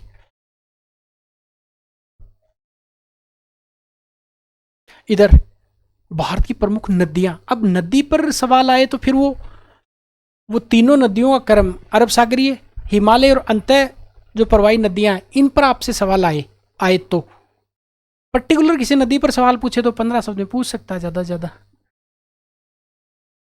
जल, वो नदी वाले, वन और मृदा तो दोनों सेम है, क्योंकि मृदा, वन, वनस्पति, वर्षा चारों जुड़े हुए हैं। सेल व खनिज के बारे में आपको प्री में कुछ पढ़ा होगा, तो कोई अगर पर्टिकुलर किसी खनिज के बारे में पूछे, सेल के बारे में आप कर देंगे। जनसंख्या वाले में से सवाल आता है हर बार, यहाँ का घनत्व इस बार पूछेगा तो आप बता के जाएंगे घनत्व क्या है, मतलब 1 वर्ग किलोमीटर में रहने वाले लोगों की संख्या और भारत का जनसंख्या घनत्व है। ठीक से याद करो कहता 382 है क्या, शायद देख लेना एक बार आप, घनत्व पर आएगा। राजस्थान वाला तो आसान है, यहाँ पे पर्वत, पठार, मैदान, मरुस्थल, आपको राजस्थान की चारों भौतिक विभाजन, और भौतिक विभाजन का अगर सवाल आए तो ये क्या लिख के आना, उसमें ये सारी चीजें आ जानी चाहिए भौतिक विभाजन में। अरावली पूछा तो फिर उसकी अवस्थिति क्या है, ये सारी चीजें यहाँ पे लिख के आनी है। जलवायु विशेषता और वर्गीकरण, यहाँ पे कोपेन का जलवायु वर्गीकरण पूछेगा तो आपको। प्रमुख वनस्पतियों प्रकार, यहाँ पे जो सारी वनस्पति है, जो 5-6 फॉरेस्ट के टाइप है, डायग्राम मैप जरूर बना के आना है यहाँ पे आपको। प्रमुख फसलें, धात्विक या धात्विक खनिज प्रकार वितरण वो पूछ सकता है, पिछली बार पूछा था। ऊर्जा आपको अच्छे से पढ़ के जाना है। जनजाति या उधर आपने ऊपर सोशियोलॉजी में देखी, वो जनजाति में कोई प्रॉब्लम अगर पूछा है किसी पर्टिकुलर जनजाति के बारे में पूछे तो आपको ध्यान होगा। वन्य जीव जैव विविधता चुनौतियां संरक्षण अच्छा टॉपिक है, बता के आएंगे। इन सीटू क्या होता है, अक्स सीटू क्या होता है, उनका कंजर्वेशन किस प्रकार से किया जा सकता है। यूनेस्को की भूपारक और धरोहर संकल्पना राजस्थान में संभावना है, मोस्ट इंपॉर्टेंट टॉपिक है, याद करके चले जाना। प्रमुख पर्यावरणीय मुद्दे, राजस्थान के जो मुद्दे हैं वो ठीक है, इंडिया वाले से को रिलेट हो रहे हैं। कुल मिला के आप लोगों को सेकंड पेपर में नंबर खींचने हैं इसको, क्योंकि ये होगा पहले दिन। पहले दिन आप जैसे पहला पेपर एक बार रिवाइज कर लें तो फिर आप अब इसको भी, राजस्थान वाले को भी, सेकंड पेपर को भी ठीक से देख के जाएंगे। राजस्थान के सवाल थोड़े ज़्यादा आएंगे इसमें ज्योग्राफी में। तो पर्वत निर्माण के चरण याद करके जाएंगे आप। भूगोलिक समय सारणी, ज्वालामुखी भूकंप की बेसिक डिटेल, भूकंप के प्रभाव पूछ सकता है। ज्वालामुखी का विश्व विवरण, परिप्रशांतीय मेखला के बारे में आपसे पूछ सकता है। पेपर थर्ड को भी अभी थोड़ा सा डिस्कस कर देते। पेपर 4 पे अलग से क्लास ले लेंगे कि पेपर 4 कैसे मैनेज करना है, वो क्लास आपको मिल जाएगी। आज तो ये मिल रही तो कल सुबह सुबह ही मिल जाएगी आपको क्लास। पेपर थर्ड बहुत वाइड है, इंटरेस्टिंग भी है।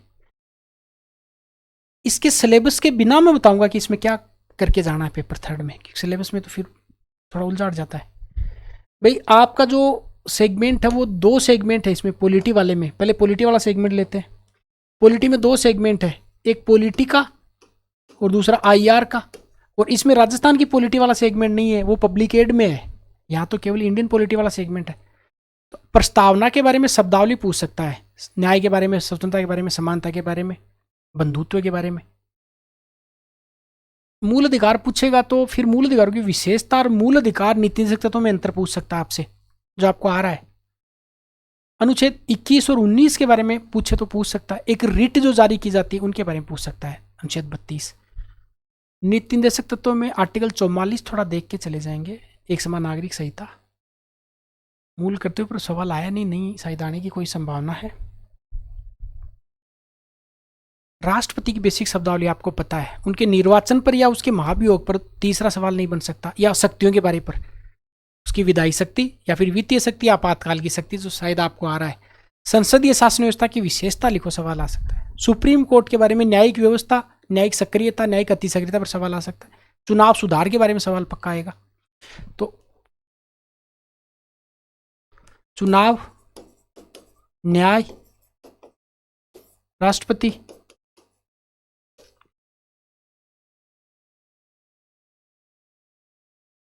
प्रस्तावना की शब्दावली। अब जैसे हम लिख रहा हूं आपको आ रहा है, आप कह रहे यार कर लेंगे, बस यही कॉन्फिडेंस ही है। आईआर में करंट बेस सवाल तो आता ही आता है, पर अगर किसी पड़ोसी देश के साथ अपना संबंध पूछ लेना तो संबंध को विभाजित करना आप, कि उनके साथ अपने आर्थिक संबंध क्या है, उनके साथ अपने राजनीतिक संबंध क्या है, उनके साथ में अपने कूटनीतिक संबंध क्या है, उनके साथ में अपने रक्षा के क्या संबंध है, कोई जॉइंट एक्सरसाइज उनके साथ हो रही है कि नहीं हो रही है, सांस्कृतिक उन देशों के साथ में क्या संबंध है। बस और एग्जामिनर को ये पॉइंट भी आपने बांट दिए ना, सांस्कृतिक संबंध, आर्थिक संबंध, रक्षा के क्षेत्र में, अंतरिक्ष के क्षेत्र में, ये अगर आपने सहयोग भी बांटे और फिर चुनौतियां, तो नंबर आ जाएंगे। तो किसी भी पड़ोसी देश के साथ आपका संबंध का सवाल आता है तो आप ऐसे बांट के आएंगे उसको। अब बात करते हैं ये पॉलिटी वाले में। अब भाई आयोग पर आपको चुनाव, मैंने लिखा चुनाव आयोग या सीएजी के बारे में आप लोग देख के चले जाएंगे। हो सकता है भाई यहाँ पे जो डिस्कस नहीं करें वो सवाल नहीं पूछा जाए, कोई बड़ी बात नहीं है, पर हाँ एक कॉन्फिडेंस तो आपको बिल्ड हो ही रहा कि सवाल अगर ऐसा आएगा तो हम कर देंगे। पब्लिक एड, पब्लिक एड का पूरा जो मैराथन था लगभग 39,000 बच्चों ने उसको देखा, उसमें कंप्लीट पब्लिक एड मैंने करवाया। अब आपको देखना कुछ नहीं है, केवल इस क्लास को सुनना, रिलैक्स करना है। अर्थ, प्रकृति, महत्व, विकसित विकासशील देशों में लोक प्रशासन की भूमिका, सब लिख देंगे। विषय के रूप में लोक प्रशासन का विकास पूछता है वो, क्या पता वापस से 10 के आपको जो 10 नंबर में आपको चरण पूछ ले। राजनीतिक प्रशासन द्विविभाजन है, उसके बाद में सिद्धांतों का स्वर्णकाल है, उसके बाद में चुनौतियों का काल है, पहचान का संकट है, ये आपको चरण बांट के लिख के आने। नवीन लोक प्रशासन क्या है, इसकी विशेषता, लोक प्रशासन के अध्ययन के प्रति अधिगम कौन कौन से हैं? ये सवाल आ सकता है इस बार। शक्ति, सत्ता, वैधता, इनमें अंतर, उत्तरदायित्व और प्रत्यायोजन को लेकर सवाल 15-15 शब्द आपको तैयार रखने। संगठन के सिद्धांत, पद सोपान, नियंत्रण का क्षेत्र, आदेश की एकता, इस पर छोटा सवाल, बड़ा नहीं पूछ रहा है। पद सोपान व्यवस्था के बारे में, नियंत्रण के क्षेत्र को परिभाषित करो। ग्रेकुनास फॉर्मूला पिछले 3 मेंस से लगातार बताता आ रहा हूं, पिछले 3 मेंस में लगातार बताया गया यार ग्रेकुनास फॉर्मूला आ सकता है, इस बार नहीं आ रहा है, अभी तक नहीं आया, क्या पता इस बार आ जाए। ये अपने एथिक्स में पढ़ा है। नवलोक प्रबंधन, देखो एनपीएम और एनपीए में अंतर आपको ध्यान रखना है, परिभाषा आपको याद रखनी है। ये मोस्ट इंपोर्टेंट टॉपिक है। प्रशासन पर नियंत्रण की विधायी, कार्यपालिक, न्यायिक विधियां और साधन कौन कौन से हैं, मोस्ट इंपोर्टेंट। ये राज्य वाला आपको पता है। जिला कलेक्टर, जिला मजिस्ट्रेट, पुलिस अधीक्षक, उपखंड, तहसील प्रशासन, इसके रोल क्या क्या है। जिला कलेक्टर का विकास मतलब प्रशासनिक अधिकारी के रूप में, मजिस्ट्रेट के रूप में, जिला कलेक्टर के रूप में इनकी रोल्स क्या क्या है। पुलिस कमिश्नरेट व्यवस्था के लाभ क्या है, पुलिस कमिश्नरेट व्यवस्था के बारे में आपसे पूछा जा सकता है। राज्यपाल पर सवाल आएगा अगर आए तो इधर। और सचिवालय निदेशालय का आपको 15 शब्द, और मुख्य सचिव के कार्य के बारे में पूछ सकता है। मुख्य सचिव का रोल ज्यादा ही है। मुख्य सचिव को अवशिष्ट वसीयतार क्यों कहा जाता है, सवाल। विकास प्रशासन, तो नवीन लोक प्रशासन, नवीन लोक प्रबंधन और विकास प्रशासन हर बार सवाल आ रहा है, इस बार भी आएगा। ये दोनों एक्ट आपको पढ़ के जाने हैं। तो पब्लिक एड में भी क्या पढ़ के जाना आपको, पब्लिक एड में तो अभी के टाइम में आपको एक तो एक्ट पढ़ लो, ये दोनों एक्ट के बारे में, एक डेवलपमेंट एडमिनिस्ट्रेटिव विकास प्रशासन के बारे में, एक नियंत्रण की विधियां कौन कौन सी है, तो कंट्रोल की विधियां, एनपीए, एनपीएम, प्रत्यायोजन और लोक प्रशासन के विकास के चरण। बस यहां से आपको सवाल मिल जाएगा। फिर राज्यपाल और मुख्य सचिव, बस समझ में आ गई बात। ये पढ़ना तो पूरा ही होता है, अभी लास्ट टाइम में 10 मिनट आप क्या देख लेंगे। अब आ जाओ खेल व योगा। खेल व योगा में एग्जामिनर ने लो तो ठीक है, खेल व योगा में एग्जामिनर ने कसम खा रखी है कि आप सवाल नहीं करके आओगे हम ऐसा देंगे। कोई बात नहीं, मगन सिंह राज भी पूछ लिया, ठीक है, जिनको आ रहा था, जिनको मतलब 1% को, वो मेरिट प्रभावित नहीं कर सकते हो बच्चे। एक सवाल, राजस्थान की खेल नीतियां, भारत की खेल नीति के क्या ऑब्जेक्टिव लगभग सेम है। भारतीय खेल प्राधिकरण, sports authority of India, Rajasthan राज्य क्रीड़ा परिषद, 15-15 शब्द याद करके जाओ, क्या पता इस बार पूछ ले। राष्ट्रीय एवं राजस्थान राज्य के खेल पुरस्कार, ये पढ़ के जाना क्योंकि इनमें दायरा सीमित है। योग, भाई वो योग की एक सकारात्मक जीवन पद्धति है, वो कई बार पूछ लेता है कि इसमें कितने योग का उल्लेख किया गया, तो आपसे नहीं होगा। पर भारत के विख्यात खेल व्यक्तित्व, बहुत सारे व्यक्तित्व हैं, किसके बारे में पढ़े, कुछ भी है तो अगर खेल याद आ गया किस्मत से उनका, तो खेल लिख देंगे, उनका क्या योगदान था, कोई पुरस्कार जीता वो लिख देंगे, कहाँ से हैं वो लिख देंगे।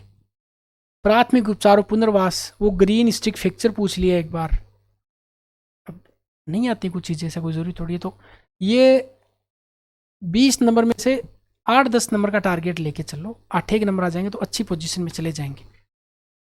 प्राथमिक उपचार, पुनर्वास, ये देखो भारतीय खिलाड़ियों के ओलंपिक, एशियन खेल, कॉमनवेल्थ, पैरा ओलंपिक में भागीदारी है, बहुत सारे खिलाड़ी हैं, इनकी क्या है। तो इसमें इंपॉर्टेंट टॉपिक जिनको अभी हिट करना है, एक तो ये राजस्थान राज्य क्रीड़ा परिषद, एक खेल प्राधिकरण, खेल नीति आपको आ रही है, ये उपचार और योगा कैसे सकारात्मक स्वास्थ्य को बढ़ाता है, बस। बाकी अभी आप खिलाड़ियों की लिस्ट लेके उनको रटने लग जाओ, उसका कोई ज़्यादा तुक निकलेगा नहीं, बहुत खिलाड़ी हैं। हर बार नंबर देता है व्यवहार, आपको कभी धोखा नहीं देता है। व्यवहार मैंने यूट्यूब पे पूरा मैराथन करा रखा है, पब्लिक एड का पूरा मैराथन करा रखा है, एथिक्स का पूरा मैराथन करा रखा है, पॉलिटी का कंप्लीट बता रखा है, समाजशास्त्र पूरा पढ़ा रखा है, मैनेजमेंट आधे से ज़्यादा यूट्यूब पे फ्री पढ़ा रखा है। मतलब ये बहुत सारी चीज़ें मैंने छोटे वाले सब्जेक्ट तो लगभग करवा रखे हैं। इस बार मुझे ऐसा, मैं पिछले मेंस में भी कह रहा था, आध्यात्मिक बुद्धि पर सवाल आएगा, दानाजोर का नाम आपको लिख के आना है। रीवायरिंग द कॉर्पोरेट ब्रेन किताब का नाम लिख के आना है। उन्होंने जो सिद्धांत बताए उनके बारे में लिख के आना है। कैसे आध्यात्मिक बुद्धि प्रशासन में योगदान देती है उसके बारे में लिख के आना है। व्यक्तित्वशील गुणों प्रकार व्यक्तित्व के निर्धारण आकलन पे सवाल आता है। तो व्यक्तित्व का आकलन कैसे किया जाता है, कौन कौन से मेथड है। एक प्रक्षेपी विधि, अप्रक्षेपी विधि, टेट है, शेट है, ये IBT टेस्ट है, सेंटेंस कंप्लीशन टेस्ट है। ये टेस्ट आपको 15-15 शब्द में याद करने। अधिगमो विप्रेरणा, अधिगम की शैली सवाल आता है। स्मृति के प्रारूप पर सवाल आता है। चीज़ों को भूलते कैसे हैं, विस्मृति के कारण कौन कौन सी चीज़ें हैं और स्मृति बढ़ाने के उपाय कौन कौन से हैं। खंडीय विधि है, प्रथम अक्षर विधि है, PQRS टेक्निक विधि है, सारी याद करनी। तनाव और तनाव का प्रबंधन कैसे किया जाएगा, सवाल आना ही है इससे। तो आप इसमें बता सकते हैं कि भाई सकारात्मक स्वास्थ्य को बढ़ाना तो आप क्या क्या करेंगे। नियमित योगिक अभ्यास करेंगे, एक जो श्वास टेक्निक्स है उनका उपयोग कर लेंगे। सारी एक साथ मैं भी रिकॉल नहीं कर पा रहा हूँ, मजे की बात तो ये है। कुल मिला के पॉजिटिव हेल्थ को बढ़ाने के तरीके आपको हर बार पूछता है, इस बार भी पूछेगा। यहाँ पे अभिप्रेरणा का आकलन, तो जो आकलन व्यक्तित्व का है वही मेथड अभिप्रेरणा के आकलन में काम में लिए जाते हैं। और व्यवहार ऐसा टॉपिक है जो हर बच्चे को आ रहा है, ये पक्की बात है, जिसे थोड़ा सीरियसली पढ़ा दो। विधि वाले में अभी क्या पढ़ के जाएंगे आप, एक तो ये पढ़ के जाए, दोनों एक्ट अभी पढ़ें। सवाल 5-7 नंबर के सवाल यहाँ से निकलते हैं। एक यहाँ पे ये वरिष्ठ नागरिकों वाला पढ़ के जाएं, 2007 का एक्ट।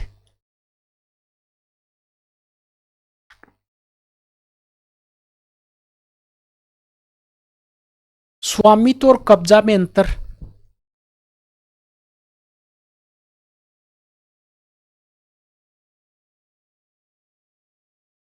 बस ठीक है भाई, ये यहाँ से देख के चले जाएंगे इतना टाइम है। कुल मिला के मैंने तीनों पेपर का गो थ्रू करवाया आपको। चौथा पेपर स्पेशल है, तो चौथे पेपर पर कल सुबह बात करेंगे, 15-20 मिनट, आधे घंटे, ठीक है। कैसे उत्तर इसको करना है मैंने एक बार तरीका आपको बता दिया। प्रयास है मेरा, खूब सारे बच्चे यहाँ से जो जुड़े हुए हैं, आप लोगों ने बहुत ऐसा रिगार्ड किया इस चीज़ को लेकर। मुझे नहीं लगता था कि मेंस में इतने बच्चे यहाँ से इनरोल होंगे अपने यहाँ से, और मुझे लगता है कि हमने खूब उन पे मेहनत भी करी है। परिणाम बहुत अच्छे निकलेंगे, खुद पे विश्वास रखें। क्या पता इस बार कहीं अलाइड फंस रहे थे, अगली बार कहीं प्रॉपर SDM बन जाएं आप। तो मतलब घबराना नहीं है जी, बात ये है, चलता रहता जीवन में। ऐसा क्या है, 1 साल पहले तक आपकी भर्ती टारगेट ही नहीं थी, अब जीवन मरण का प्रश्न आपने बना लिया। ना कोई इतनी कोई बड़ी बात नहीं है। और कौन सा सारी चीज़ें याद होती हैं तो हो जाता है। मैंने मेरी कॉपी शेयर करी है यूट्यूब पे, पूरी दिखाई है, 20-22 हज़ार लोगों ने दोनों कॉपीज़ को देखी है। मैंने पूरा ही लिखा था, मैंने कहीं कोई उत्तर छोड़ा ही नहीं था, उसमें सारी डिटेल लिख के आया था। उसके बावजूद नंबर नहीं दिए तो नहीं दिए तो नहीं दिए। तो वो है ना, कई चीज़ें, कई फैक्टर डिपेंड करते हैं। और वो कोई ज़रूरी नहीं कि आप SDM वो बन जाएं तभी सब कुछ होता है जीवन में। कई ऐसे उदाहरण है जो सोच रहे हैं कि अच्छा वो उस टाइम SDM नहीं बने, आज 2 करोड़ की गाड़ी लेके घूम रहे हैं। समझ गए ना मेरी बात आप ये। इसलिए बिल्कुल रिलैक्स रहना, जो होगा वो बढ़िया के लिए होगा। और अगर शक है तो जयपुर में सबसे बड़े होटल के मालिक को पूछ लें, वो RS नहीं है, वो बिजनेसमैन है। सबसे बड़ी गाड़ी जो निकल रही है उसके हाथ दे के पूछ लें उसको कि आप क्या करते हैं, SDM है क्या, डिप्टी है? ना ना ना, ये क्या होता है, ये तो मेरे लिए काम करते हैं। समझ गए ना मेरी बात आप ये। मैं ऐसा नहीं कह रहा हूँ ये कुछ नहीं है, मैं कह रहा हूँ पर ये सब कुछ नहीं है, बात समझ गए ना। तो इसलिए रिलैक्स रहें, जिस पे आप, जिस गॉड पे विश्वास करते हैं खुद पे, उसको मानने।